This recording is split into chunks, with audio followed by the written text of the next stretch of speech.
Praise lord. ఈరోజు వాక్య ధ్యానాంశంగా 65వ కీర్తన 11వ వచనం చదువుకుందాం. సంవత్సరమును నీ దయా కిరీటము ధరింపచేసి ఉన్నావు, నీ జాడలు సారము వెదజల్లుచున్నవి.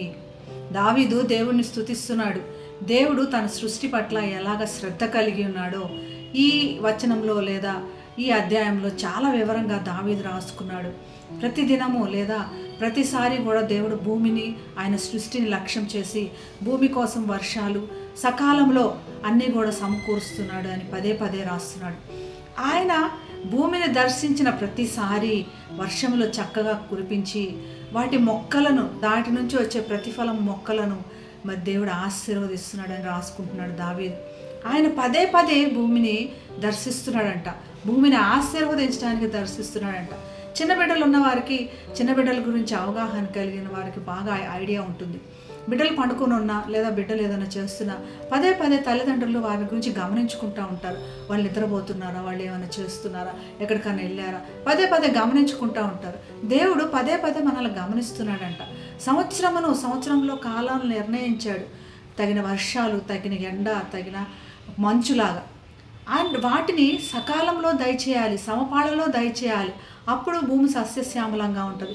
పదే పదే దర్శించి భూమిని అన్నీ కూడా సకాలంలో దయచేస్తున్నాడు.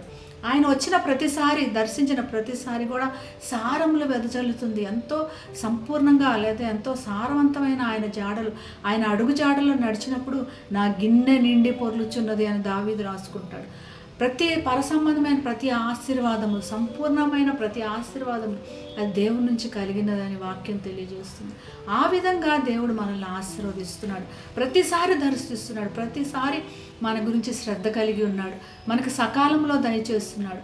మన గురించి ఉన్న సమస్యల గురించి మనం ఆలోచించకూడదు, మనం వాటి మీద ధ్యాస కాదు. మన గురించి శ్రద్ధ కలిగిన దేవుని గురించి శ్రద్ధ కలిగినప్పుడు మన యొక్క పరిస్థితులన్నీ ఆయన సకాలంలో ఎలాగా నెరవేర్చాలో అవి ఆయన చూచుకుంటాడు.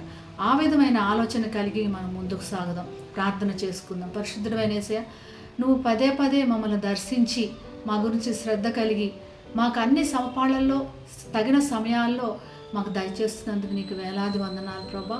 మరి సంవత్సరం అంతా కూడా ఏ ఒక్క కాలమును కూడా మరి ఇర్రెగ్యులారిటీ లేదా తక్కువ హెచ్చులుగా కాకుండా అన్ని సమపాళ్లలో దయచేసి మా గురించి లక్ష్యం కలిగిన వాడు నీకు వందనాలు చెల్లిస్తూ యేసు నామమున ప్రార్థిస్తున్నాం తండ్రి. Amen. Have a blessed day. God bless you.